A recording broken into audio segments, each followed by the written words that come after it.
অন্তর্বর্তীকালীন সরকার এবং গণ অভ্যুত্থানে যেটা হয়ে গেছে, আমরা এবি পার্টি আওয়ামী লীগের বিরুদ্ধে যে আন্দোলন করেছি সেখানে আমরা কোনো যুগপৎ জোটে যাই নাই, কিন্তু আমরা যুগপৎ আন্দোলনে স্বতন্ত্রভাবে ছিলাম আমাদের ক্ষুদ্র সামর্থ্যের ভিতরে যতটুকু কুলিয়েছে। এবং অন্তর্বর্তীকালীন সরকারের ব্যাপারে আমাদের মূল্যায়ন হচ্ছে যে বাংলাদেশ রাষ্ট্রটাকে গত 16 বছর যেভাবে নাজুক অবস্থায় রেখে গেছে আওয়ামী লীগ সরকার, এটা আমাদের ইতিহাসের আর কখনো এটা হয় নাই। 71 সালে যুদ্ধ চলা অবস্থায়ও আমার রাষ্ট্র এভাবে ভেঙে পড়ে নাই। আমার রাষ্ট্রের কাঠামো, আমার রাষ্ট্রের স্থানীয় সরকার ব্যবস্থা এই লেভেলে ভেঙে পড়ে নাই। বাংলাদেশের ইতিহাসের একমাত্র সময় যখন আমার কোনো নির্বাচিত প্রতিনিধি কোনো লেভেলে নাই, ইউনিয়ন পরিষদ থেকে শুরু করে মেম্বার চেয়ারম্যান থেকে শুরু করে কেন্দ্র পর্যন্ত আমার কোনো প্রশাসনিক ব্যবস্থা নাই, কাঠামো নাই, আমলারা দেশ চালাচ্ছে। তো সেই বাস্তবতায় আমার অর্থনীতি খালি হয়ে গেছে, বেতন দেওয়ার মতো টাকা নাই ট্রেজারিতে। আপনারা দেখেছেন গত 2 কোয়ার্টারে আমাদের অর্থনীতির সাইজ ছোট হয়ে আসছে। এমনিতে অর্থনীতির যে গল্প বলা হয়েছে একটা মিথ্যা গল্প। আমার আয় বছরে $3000 না, আমার মাথাপিছু আয় $1500 থেকে $1600 হইতে পারে, এটা মিথ্যা কথা। এটা আমার জিডিপির সাইজ $450 বিলিয়ন না, এটা $350 থেকে $400 বিলিয়ন হতে পারে। আমার এক্সপোর্ট যেগুলো দেখিয়েছে, বাংলাদেশ ব্যাংকের সাথে দেখবেন এনবিআর এর এলসি খোলা ব্যাংকগুলোর হিসাব কারোর সাথে কারো মিলছে না।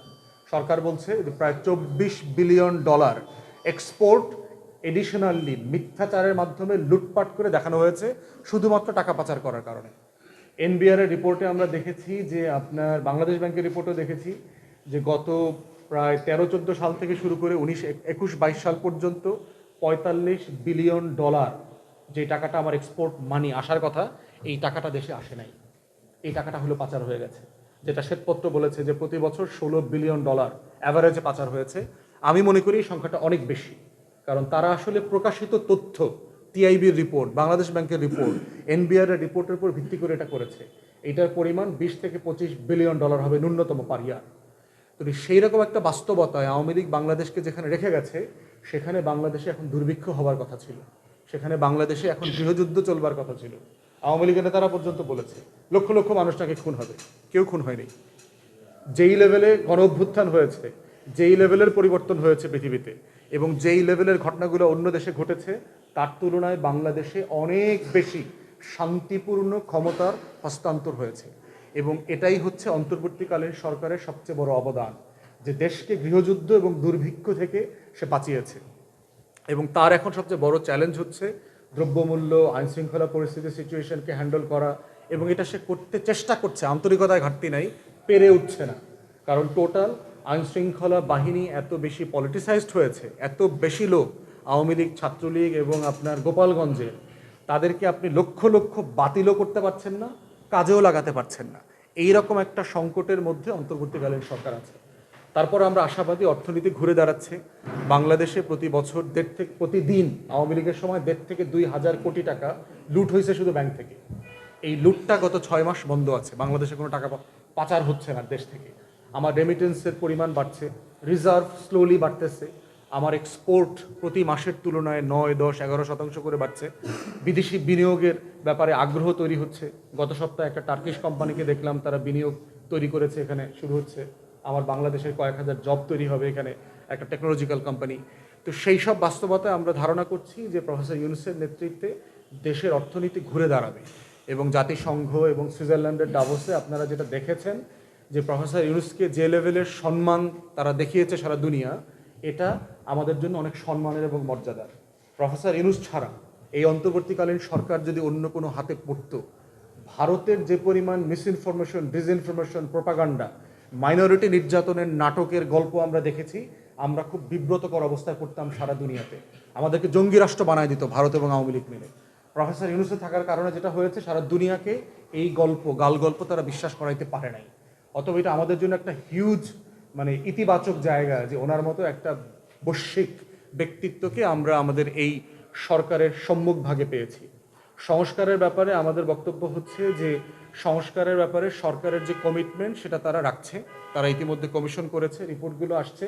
তারা এই মাসের শেষ থেকে রাজনৈতিক দলগুলোর সাথে বসবে এবং ঐক্যমত কমিশনের মাধ্যমে তারা সিদ্ধান্ত নেবে কমিশনের কতটুকু রিপোর্ট তারা বাস্তবায়ন করবে নির্বাচনের আগে, কতটুকু রাজনৈতিক দলগুলোর হাতে ছেড়ে দেবে।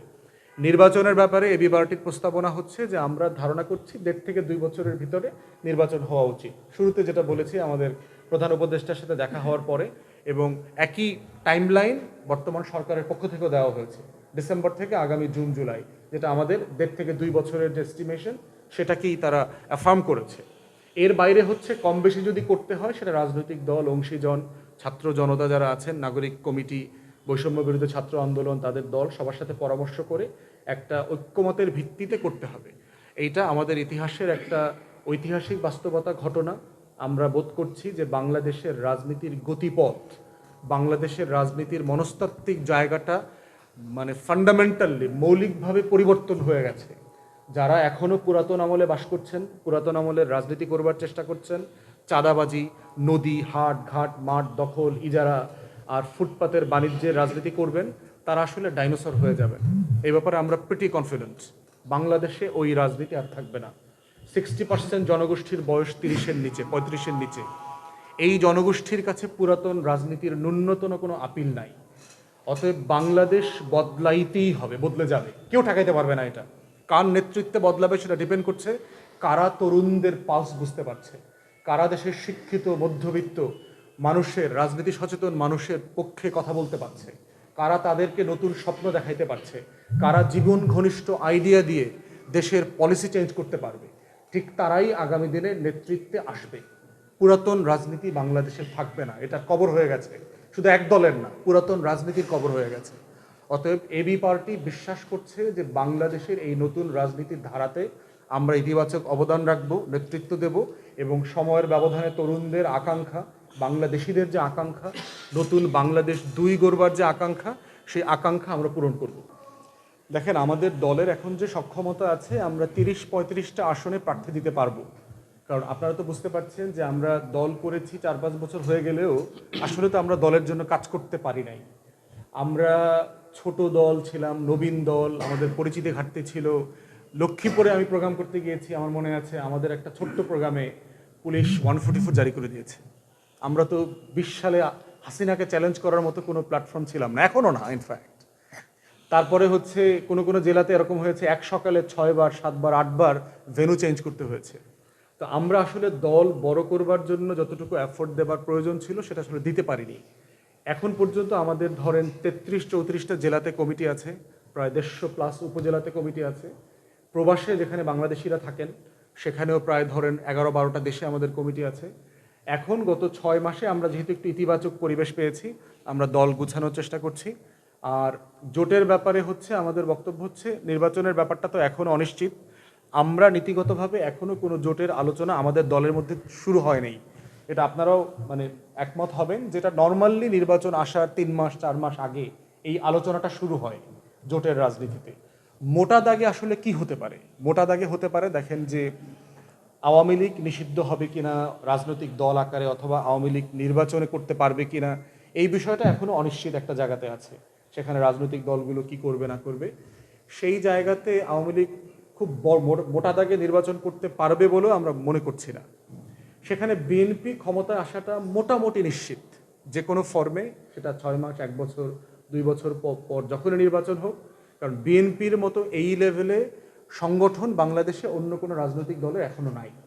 অতএব এই টার্মে বিএনপি ক্ষমতায় আসার ছাড়া বিকল্প কোনো বাস্তবতা এখন পর্যন্ত অ্যাজ অফ টুডে আমি দেখতে পাচ্ছি না। সেখানে একটা আলোচনা আছে যে আওয়ামী লীগ বিরোধী যত রাজনৈতিক দল এই ফ্যাসিবাদ বিরোধী আন্দোলনে সক্রিয় ছিল, তারা সবাই মিলে একটা নির্বাচন করতে পারে কিনা, যেহেতু সংস্কারের একটা কমন দাবি আছে, এমন একটা আলোচনা রাজনৈতিক মহলে, বোদ্ধা মহলে আছে। সব দল মিলে নির্বাচন করবে। দ্বিতীয় একটা জায়গা আছে, সেটা হচ্ছে যে আপনারা দেখতে পাচ্ছেন যে ইসলামী দলগুলো একটা জোট করবার চেষ্টা করছে, বিভিন্ন জনের সাথে তারা মিটিং করছে। ছাত্ররা নতুন দল লঞ্চ করবে, তারা বলেছে এই মাসের ভিতরে। ছাত্ররা নতুন দল করলে তাদের মাধ্যমেও একটা জোট তৈরি হওয়ার একটা সম্ভাবনা আছে। সেক্ষেত্রে বিএনপির মতো দল যদি 250+ সিট নিয়ে ক্ষমতায় আসে, এইটা বিএনপি দল আকারে তার জন্য যেভাবে তাকে ডুবাই দিবে, তার জন্য ক্ষতিকর। ঠিকভাবে দেশের জন্য এটা ক্ষতিকর, গণতন্ত্রের জন্য ক্ষতিকর। সেক্ষেত্রে বিএনপির বাহিরে একটা আলোচনা আছে, যারা ফ্যাসিবাদ বিরোধী আন্দোলনে সবাই ছিল, তারা বিএনপি ছাড়া বাকি সবাই একসাথে নির্বাচন করতে পারে কিনা। তাহলে সংসদে এবং সংসদের বাইরে রাজপথে বিএনপিকে জবাবদিহিতা করা, তার সরকারের সমালোচনা করা, তাকে স্বচ্ছতার ভিত্তিতে দেশ পরিচালনা করতে বাধ্য করা, সেই রকম একটা তর্ক শুরু হওয়ার সুযোগ আছে। অতএব এই প্রত্যেকটা অপশন খালি পড়ে আছে। এবি পার্টি এখনো এই আলোচনাতে অংশগ্রহণ করছে না, কারণ তার করার মতো অবস্থায় আসে নাই। আর ইতিমধ্যে আমরা আমাদের দলও গুছাচ্ছি, দল বড় করছি। বিভিন্ন জেলায় জেলায় আমাদের দলের ব্যাপারে যথেষ্ট আগ্রহ তৈরি হয়েছে, প্রচণ্ড রকম আগ্রহ তৈরি হয়েছে। আমার মনে আছে গত বছরও এই সময়গুলোতে 23-এর কথা বলছি, ঢাকাতেও এত বোদ্ধা বিদগ্ধ সাংবাদিক ভাইরা আমাদের প্রোগ্রাম কভার করতে আসতেন না। কিন্তু এই এক বছরের ভিতরে আমরা দেখতে পাচ্ছি যে আমাদের রাজনীতি, আমাদের আকাঙ্ক্ষা, আমাদের প্রস্তাবনা নিয়ে রাজনৈতিক মহলে এবং সাংবাদিকদের মধ্যে, বুদ্ধিজীবীদের মধ্যে, সুশীল সমাজের মধ্যে যথেষ্ট আগ্রহ তৈরি হয়েছে। তো সেই আগ্রহের জায়গাটাকে আমরা কিভাবে ইতিবাচকভাবে কাজে লাগাতে পারি সেটার জন্য চেষ্টা করছি। ওটার ভিত্তিতে আরও একটু সময় পরে আপনার নির্বাচন, অ্যালায়েন্স, জোট, এই অঙ্কটা আরও পরিষ্কার হবে আর কি। দলের চয়েসের ব্যাপারে আলোচনা এখনো আমরা করছি না, আমরা নীতি আলোচনাতে আছি যে বিএনপিকে 270-80 আসনে যদি আপনি নির্বাচিত করেন, বর্তমান বাস্তবতায় তাই। ফ্রি ফেয়ার নির্বাচন হইলে ধরেন বিএনপি 250 সিট পাবে, তার যে বাস্তবতাটা, সে দেশ চালাইতে পারবে কিনা, সফল হবে কিনা, সুশাসন দিতে পারবে কিনা, সেটা ভিন্ন আলোচনা। বাস্তবতা হচ্ছে সে নির্বাচন করে জিতে আসবে। এইটা তো আমাদের কারোর জন্য কাম্য না। সে আরেকটা আওয়ামী লীগ হয়ে যাওয়ার সম্ভাবনা আছে, একটা মনস্টারে পরিণত হওয়ার সম্ভাবনা আছে। তাই বাংলাদেশ রাষ্ট্রের স্বার্থে একটা শক্তিশালী বিরোধী দল সংসদে থাকাটা জরুরি, কোনো না কোনো ফর্মে তাকে জবাবদিহিতা করবার জন্য।